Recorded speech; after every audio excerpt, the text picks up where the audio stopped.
స్కానింగ్లో గర్భసంచి అండాశయాలు ఎలా ఉన్నాయి, ఏమైనా ఇన్ఫెక్షన్స్ ఉన్నాయా, ఐయుఐ అనేది ఎవరికి చేయాలి, పెళ్ళై సంవత్సరం దాటిపోయింది అయినా పిల్లలు కలగట్లేదు అనుకున్నప్పుడు. నమస్తే, నేను doctor GSK Jyothireddy, obstetrician, gynaecologist, fertility specialist, Shaurya's hospital, KPHB, phase 6, Hyderabad. ఈరోజు మనం ఐయుఐ అంటే ఏంటి, ఎలా చేస్తారు, దానివల్ల ప్రెగ్నెన్సీ ఛాన్సెస్ ఎలా పెరుగుతాయి అనేది డిస్కస్ చేద్దాం. ఐయుఐ ఆర్ ఇంట్రాఇట్రైన్ ఇన్సెమినేషన్ అనేది ఒక కృత్రిమ గర్భధారణ ప్రక్రియ. దీంట్లో ప్రాసెస్ చేసిన సెమన్ శాంపుల్ అంటే వాష్ చేసిన సెమన్ శాంపుల్ డైరెక్ట్గా గర్భసంచిలోకి ఇంజెక్ట్ చేస్తాం. దీని ద్వారా ప్రెగ్నెన్సీ ఛాన్సెస్ ఇంక్రీజ్ అవ్వడానికి హెల్ప్ అవుతుంది. సో దీంట్లో ఫస్ట్ మనం ట్రీట్మెంట్ ఎప్పుడు మొదలు పెడతాం అంటే పీరియడ్స్ వచ్చిన 2వ రోజు నాడు మొదట స్కానింగ్ చేయాల్సి ఉంటుంది. స్కానింగ్లో గర్భసంచి అండాశయాలు ఎలా ఉన్నాయి, ఏమైనా ఇన్ఫెక్షన్స్ ఉన్నాయా, తర్వాత అండాశయాల్లో ఏమైనా సిస్ట్లు చిన్న చిన్న అంటే నీటి బుడగలు, కంతులు లాంటివి ఏమైనా ఉన్నాయా అనేది చెక్ చేసుకుంటాం. అదే రోజు ఇద్దరిది జనరల్ హెల్త్ అంతా సరిగ్గా ఉందా అనేది రొటీన్ బ్లడ్ ఇన్వెస్టిగేషన్స్, అవసరమైతే హార్మోన్ పరీక్షలు అవి చేస్తాం. అవన్నీ నార్మల్గానే ఉన్నాయి అనేది కన్ఫర్మ్ చేసుకున్నాక ట్రీట్మెంట్ మొదలు పెడతాం.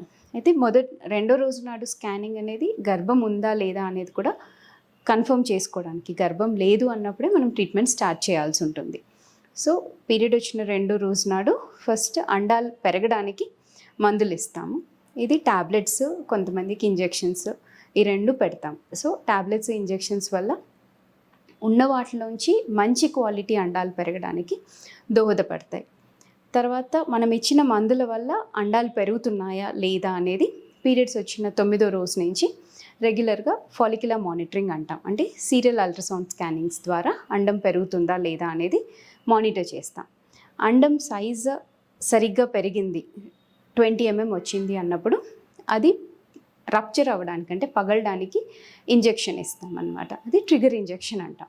సో యూజువల్గా ఈ ట్రిగర్ ఇంజెక్షన్ ఇచ్చిన తర్వాత 34 నుంచి 36 గంటల వ్యవధిలో అండం విడుదలవుతుంది. ఇది ఐయుఐ చేయడానికి మోస్ట్ అప్రోప్రియేట్ టైం అన్నమాట. అయితే నార్మల్గా కొంతమందిలో అండం విడుదల అవ్వడము ఎర్లీగా జరగవచ్చు, కొంతమందిలో కొద్దిగా డిలేడ్ ఓవ్యులేషన్ ఉండొచ్చు. అందుకని నార్మల్గా ఈ ట్రిగర్ ఇంజెక్షన్ ఇచ్చిన తర్వాత 24 గంటల నుంచి 48 గంటల మధ్యలో ఐయుఐ చేస్తాం. ఐయుఐ అనేది ఎవరికి చేయాలి? యూజువల్గా ఆల్రెడీ పెళ్ళై సంవత్సరం దాటిపోయింది అయినా పిల్లలు కలగట్లేదు అనుకున్నప్పుడు, ఆల్రెడీ మందులు వాడారు, 6 months 8 months మందులు వాడారు, అండం పెరగడానికి మెడిసిన్స్ వాడారు, న్యాచురల్గా ట్రై చేశారు, అయినా కూడా ప్రెగ్నెన్సీ రాలేదు అన్నప్పుడు యూజువల్గా ఐయుఐ ప్రొసీజర్ చేస్తాం. అదేవిధంగా మగవాళ్ళలో వీర్య కణాలు తక్కువగా ఉన్నాయి, లేదు కణాల కదలిక తక్కువగా ఉంది, ఇలాంటి వాళ్ళలో కూడా ఐయుఐ హెల్ప్ అవుతుంది. అదే ఆడవాళ్ళలో అయితే ఏమైనా సర్వైకల్ ఫ్యాక్టర్ ఇన్ఫర్టిలిటీ అంటే గర్భసంచి ముఖద్వారం ఏదైతే ఉంటుందో అది దాంట్లో ఏమైనా యాంటీబాడీస్ ఉండి స్పర్మ్స్ పైకి వెళ్ళలేకపోతున్నాయి అనేది ఏమైనా డౌట్ ఉంటే అలాంటి వాళ్ళలో యూజువల్గా ఐయుఐ హెల్ప్ అవుతుంది.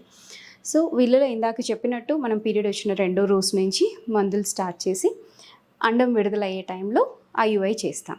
ఐయుఐ రోజు హస్బెండ్ సెమన్ శాంపుల్ ప్రొడ్యూస్ చేయాల్సి వస్తుంది.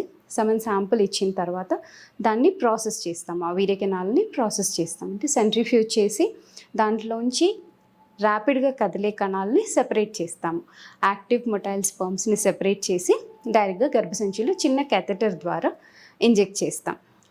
సో ఈ ఐయుఐలో సక్సెస్ రేట్స్ ఎంత అని అంటే నార్మల్గా న్యాచురల్గా ప్లాన్ చేసుకునేటప్పుడు సక్సెస్ రేట్స్ అరౌండ్ 5 to 7% అంటాం.